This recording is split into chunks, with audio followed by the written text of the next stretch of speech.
Chers auditeurs du micro missionnaire, bonjour et bienvenue sur votre chaîne et bonne fête à tout le monde. Aujourd'hui, chers frères et sœurs, nous célébrons la solennité, la grande fête de la Toussaint.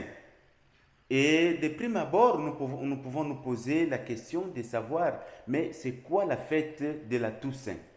En quoi faisons-nous référence quand nous célébrons la fête de la Toussaint? La fête de tous les saints. D'une façon brève et très sommaire, célébrer la Toussaint, c'est célébrer la solidarité entre l'Église céleste et l'Église terrestre. C'est la communion parfaite entre l'Église visible et l'Église invisible. C'est la réunion entre les chrétiens qui nous ont précédés dans la maison du Père et nous qui sommes encore en pèlerinage ici sur terre. Donc il n'y a rien d'étrange dans cette fête d'aujourd'hui. C'est un réconfort d'ailleurs pour nous, pour dire ceux qui auront vécu ici sur terre d'une façon à plaire à Dieu, en suivant les béatitudes, en cherchant à plaire au Seigneur, leurs âmes seront dans la main de Dieu, protégées dans la main de Dieu et tous vivront dans la paix. Les saints qui sont déjà parvenus à la présence, déjà parvenus à la présence de Dieu, gardent avec nous, nous qui sommes ici sur terre, des liens d'amour et de communion, les liens d'affection, les liens d'amour avec nous. C'est pourquoi, chers frères et sœurs, réjouissons-nous, soyons dans la joie, car notre lourde marche ici sur terre, sur nos efforts à vouloir plaire à Dieu, dans nos lourdes charges quotidiennes, dans notre apostolat, nous ne sommes pas seuls. Dans notre combat ici sur terre, nous ne sommes pas seuls. Il y a une troupe des saints et saintes de Dieu qui nous protège, qui nous soutient et qui nous garde et qui nous porte. Dans l'église primitive, la Toussaint était la commémoration des martyrs. Pour cette église primitive, tous les martyrs sont des saints parce qu'ils ont témoigné de leur foi jusqu'au don de leur vie. Donc, une telle foi, un tel courage mérite d'être donné en exemple et aussi être honoré, être présenté pour motiver les autres fidèles, pour motiver les autres chrétiens. Oui, le sang des martyrs est la sémence des fidèles. Les saints ne sont pas seulement des martyrs, mais aussi tous ceux qui ont vécu leur vie selon Matthieu 5, selon les béatitudes. C'est la lecture qui nous est proposée aujourd'hui.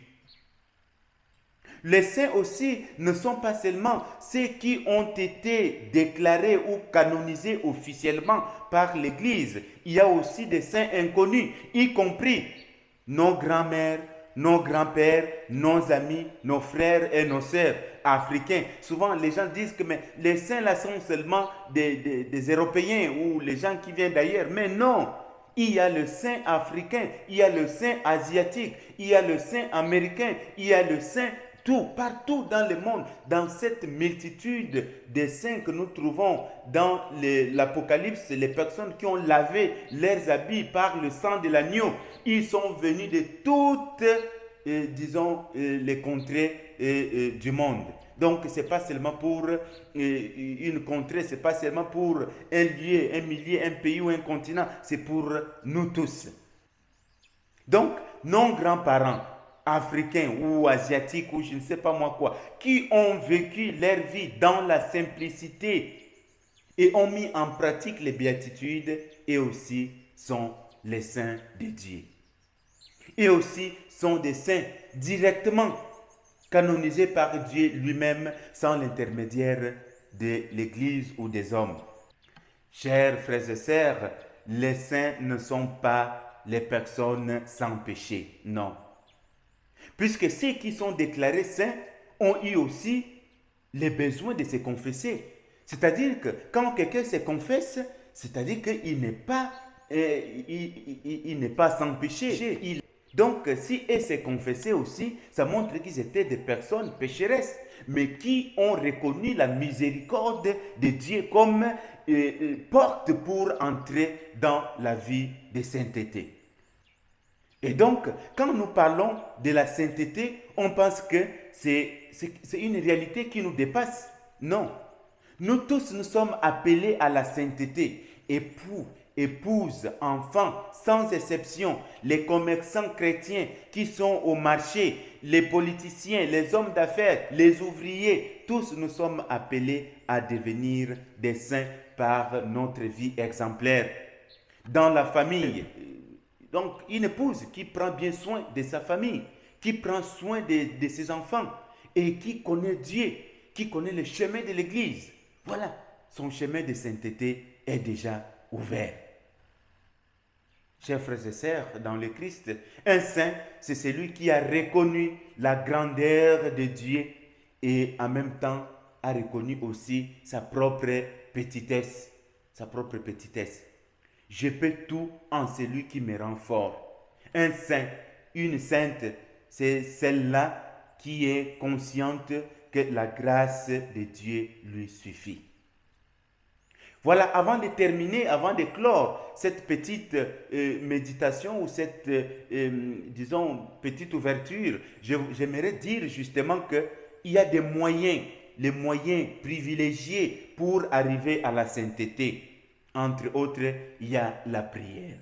La prière, chers frères et sœurs. Souvent, nous négligeons la prière. La vie de prière est bafouée dans nos familles, dans nos églises. On aime le chaud, on aime là où on saute, là où... Mais la vie de prière, la vie intérieure est vraiment négligée dans nos églises, dans nos foyers. Alors que c'est dans la prière que nous trouvons cette force pour vaincre le mal, pour vaincre nos penchants mauvais, pour combattre tout ce qui est mauvais en nous. C'est avec la grâce, la force de la prière. Saint Paul dit que puisez vos énergies dans le Seigneur Jésus-Christ et dans la vigueur de sa force. Un autre moyen précieux, c'est le sacrement de l'Eucharistie. Oh, combien de fois les gens négligent l'Eucharistie, combien de fois les gens n'arrivent pas à puiser la puissance qu'on trouve dans l'Eucharistie. On néglige beaucoup l'Eucharistie, chers frères et sœurs. C'est dans l'Eucharistie que les saints ont été formés. Dans l'Eucharistie que le saint et les saintes ont reçu la force pour pouvoir aller devant. Le sacrement de la réconciliation. Les gens le négligent. On néglige la confession. Non, on ne peut pas devenir saint ou une sainte sans toutefois se confesser. Non, impossible.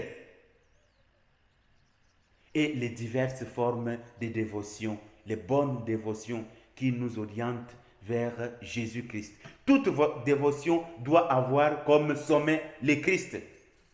Quand une dévotion t'amène à mettre le Christ derrière et mettre une personne devant, ce n'est pas une bonne dévotion, chers frères et sœurs. Toute dévotion doit converger vers le Christ. C'est lui qui est le centre de notre vie. C'est lui qui est le sommet de notre vie. Et n'oublions pas aussi l'accompagnement spirituel, l'accompagnement, la direction spirituelle. Pouvoir trouver une personne de confiance chez qui on peut partager sa vie, on peut partager ses joies et ses peines. Voilà donc le chemin de la sainteté.